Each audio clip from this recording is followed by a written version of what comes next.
बहुत समय पहले की बात है। एक छोटे से गांव के किनारे एक पीपल के पेड़ पर जुई नाम की एक चिड़िया रहती थी।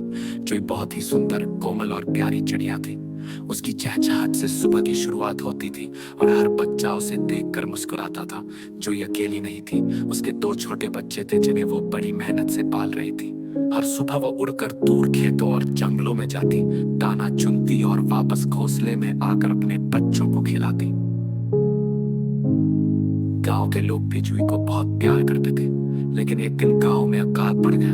खेत सूख गए, पेड़ पौधे मुरझा गए और खाने को कुछ नहीं बचा। जानवर, पक्षी सब भूख से तड़पने लगे। जुई भी बहुत परेशान थी। उसके पास अपने बच्चों को खिलाने के लिए दाना नहीं था। वो दूर दूर तक उड़ती, लेकिन खाली लौट आती। फिर भी वो हार नहीं मानी। एक दिन वो बहुत दूर के बाग में पहुंची जहां कुछ अनाज पड़ा था। वो जल्दी से कुछ दाने लाई और अपने बच्चों को खिलाया। इसी तरह कई दिनों तक उसने कड़ी मेहनत की।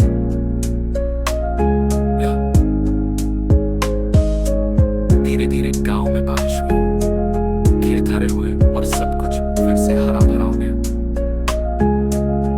गांव वालों ने देखा कि इस कठिन समय में भी जुई ने अपने बच्चों को नहीं छोड़ा, बल्कि दिन रात मेहनत करके उन्हें बचाया। गांव के बच्चों ने मिलकर उस पीपल के पेड़ के नीचे एक चिड़िया चौपाल बनाई, जहां सभी पक्षियों के लिए दाना पानी रखा जाता था। जुई की मेहनत, माँ की ममता और हिम्मत की कहानी अब हर बच्चा सुनता और सीखता। वो थी जादुई चिड़िया।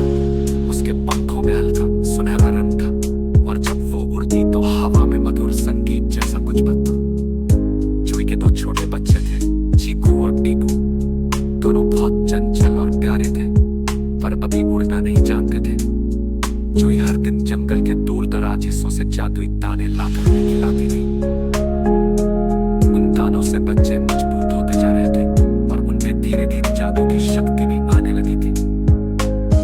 एक दिन जंगल में एक भीषण तूफान आया। पेड़ टूटने लगे, घोंसले बिखर गए। जुई ने अपने बच्चों को अपने पंखों के नीचे छिपा लिया और खुद पूरी रात भीगती रही, पर उसने उन्हें कुछ नहीं होने दिया।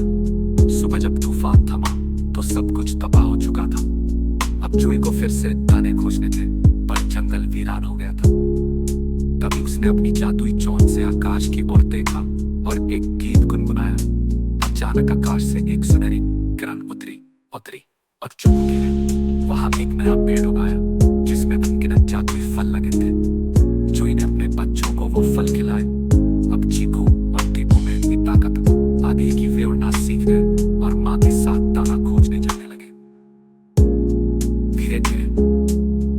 धीरे धीरे पूरा जंगल फिर से हरा भरा हो गया।